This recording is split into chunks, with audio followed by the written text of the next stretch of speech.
మంచు తెరల చాటున ఒదిగి ఉన్న కైలాస పర్వతం అనంతమైన నీలి ఆకాశం కింద వెండి కొండలా మెరిసిపోతోంది.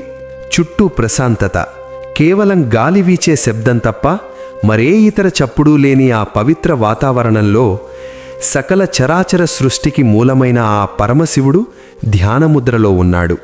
ఆయన పక్కనే జగన్మాత పార్వతీదేవి కొలువై ఉంది. నంది, భృంగి మరియు ప్రమథగణాలు నిశ్శబ్దంగా ఆ ఆది దంపతుల సేవలో తరిస్తున్నాయి. ఆ సమయంలో మాత పార్వతీదేవి మనసులో ఒక సందేహం మొలకెత్తింది. ఆ సందేహం కేవలం ఆమెది మాత్రమే కాదు, యుగయుగాలుగా భూలోకంలో మానవులను వేధిస్తున్న ఒక తీరని ప్రశ్న.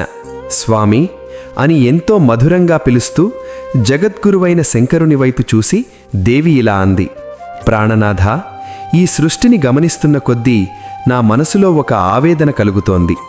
భూలోకంలో మనుషుల ప్రవర్తన, వారికి లభిస్తున్న ఫలితాలు చూస్తుంటే న్యాయం ఎక్కడుందో అర్థం కావడం లేదు. ఒకవైపు చూస్తే పరమ నీచమైన పనులు చేసేవారు, ఇతరుల కన్నీళ్లకు కారణమైన వారు ఎంతో వైభోగంగా, సుఖంగా జీవిస్తున్నారు.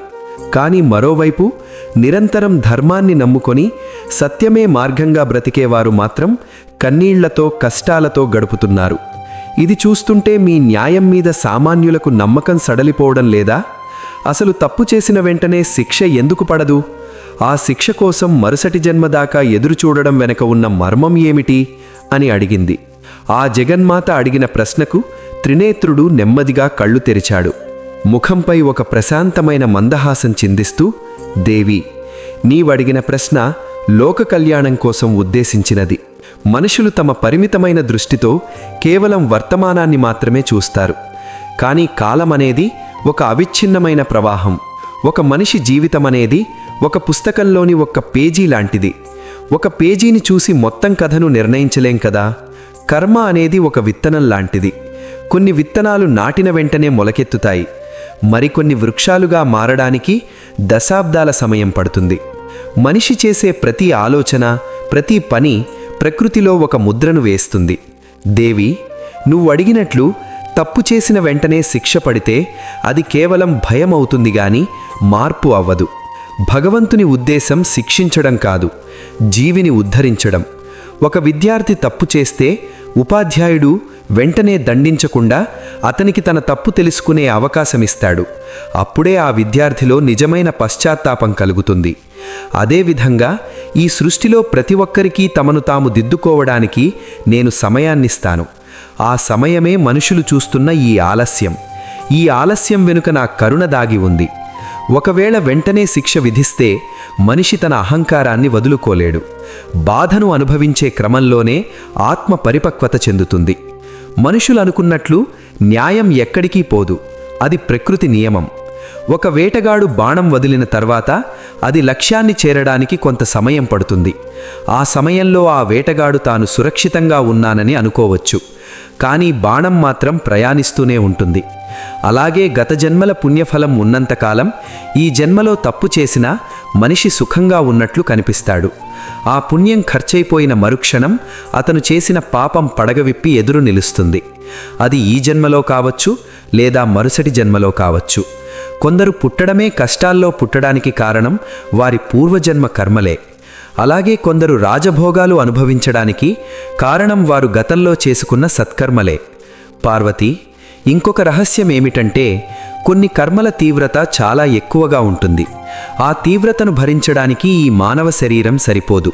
అందుకే ఆ ఫలితాన్ని అనుభవించడానికి ప్రకృతి ఒక సరైన సమయాన్ని, సరైన శరీరాన్ని సిద్ధం చేస్తుంది. ఒక రాజు ప్రజలను పీడించి సంపాదించిన సుఖం అతని మరణం తర్వాత అతన్ని ఒక దరిద్రుడిలా పుట్టిస్తుంది. అప్పుడు అతను అనుభవించే ప్రతి ఆకలి మంట గతంలో అతను ఇతరులకు కలిగించిన బాధకు ప్రతిరూపం. దేవుని లెక్కలో ఎప్పుడూ తప్పులుండవు. ప్రతి కన్నీటి బొట్టుకు, ప్రతి చిరునవ్వుకు ఒక లెక్క ఉంటుంది. ఇతరుల కష్టాలను చూసి చలించే హృదయం ఉన్నవాడికి నా కృప ఎప్పుడూ తోడుంటుంది. బాధపడేవారికి నేను చెప్పేది ఒక్కటే, మీ కష్టం వృధా పోదు. మీరు ధర్మాన్ని నమ్ముకొని పడే ప్రతి ఇబ్బంది భవిష్యత్తులో అద్భుతమైన సుఖంగా మారుతుంది. పుణ్యం అనేది ఒక ఫిక్స్డ్ డిపాజిట్ లాంటిది. అది మీకు వడ్డీతో సహా అందుతుంది. అలాగే పాపం అనేది ఒక అప్పు లాంటిది. దాన్ని తీర్చే వరకు ఆత్మకు ప్రశాంతత ఉండదు. లోకంలో అన్యాయం జరుగుతోందని నిరాశపడకండి. కాలం అనేది గొప్ప వైద్యుడు మరియు గొప్ప న్యాయమూర్తి. ఎవరైతే అన్యాయం చేస్తున్నారో వారు తమ వినాశనానికి తామే పునాది వేసుకుంటున్నారు. ఎవరైతే నిశ్శబ్దంగా భరిస్తున్నారో వారు నా ఒడిలోకి చేరుకోవడానికి అర్హత సంపాదిస్తున్నారు. జీవితమంటే కేవలం తినడం, నిద్రించడం కాదు. అదొక పాఠశాల. ఇక్కడ మనం నేర్చుకునే ప్రతి పాఠం మన ఆత్మను శుద్ధి చేస్తుంది. కాబట్టి దేవి, ఆలస్యం అనేది న్యాయం లేకపోవడం కాదు, అది న్యాయం పరిపూర్ణం కావడానికి తీసుకునే సమయం. నా దృష్టిలో అందరూ సమానమే, ఎవరికీ మినహాయింపు ఉండదు. కర్మ సిద్ధాంతమనేది సార్వత్రికం. పక్షులు, జంతువులు, మనుషులు అందరూ దీనికి లోబడే ఉంటారు. ఈ సత్యాన్ని గ్రహించినవాడు ఎప్పుడూ చలించడు. సుఖం వచ్చినా కష్టం వచ్చినా అది తన కర్మ ఫలితమేనని స్వీకరిస్తాడు. ఆ స్థితికి చేరుకున్నప్పుడే మనిషికి మోక్షం లభిస్తుంది. పరమశివుని నోటి నుండి వచ్చిన ఈ పరమ సత్యాలను విన్న పార్వతీదేవి ముఖం ప్రసన్నంగా మారింది. ఆమె మనసులోని సందిగ్ధత తొలగిపోయింది.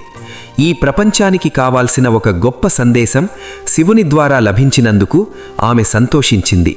మిత్రులారా, ఈ శివపార్వతుల సంభాషణ మనకు ఒక్కటే చెబుతోంది: మనం చేసే ప్రతి చిన్న పనికి ఒక ప్రతిఫలం ఉంటుంది. అది మంచైతే మంచి, చెడైతే చెడు. దేవుడు చూస్తున్నాడు. ఆయన న్యాయం ఆలస్యం కావచ్చు గాని ఖచ్చితంగా అందుతుంది. కాబట్టి అధైర్యపడకండి.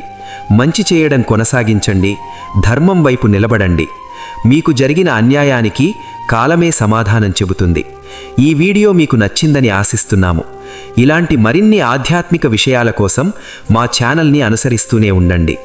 ఓం నమః శివాయ.